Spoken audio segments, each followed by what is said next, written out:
Hello दोस्तों, मैं आज आपको सिनारेस्ट सिरप के बारे में बताने जा रहा हूँ। इसको किस कंडीशन में यूज़ किया जाता है। दोस्तों ये पीडियाट्रिक यूज ओनली है। दोस्तों इस सिरप को छोटे बच्चे 1 से 5 साल के बच्चे को दिया जाता है, यूज़ किया जाता है।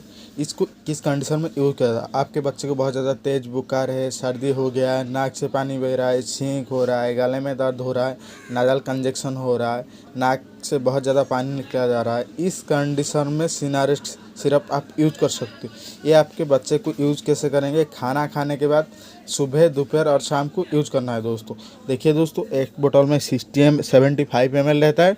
उसका प्राइस 133 रुपया रहता है। उसी ये दोस्तों सेंट्रा फार्मास्यूटिकल प्राइवेट लिमिटेड कंपनी ने इसको मैन्युफैक्चरिंग किया है। दोस्तों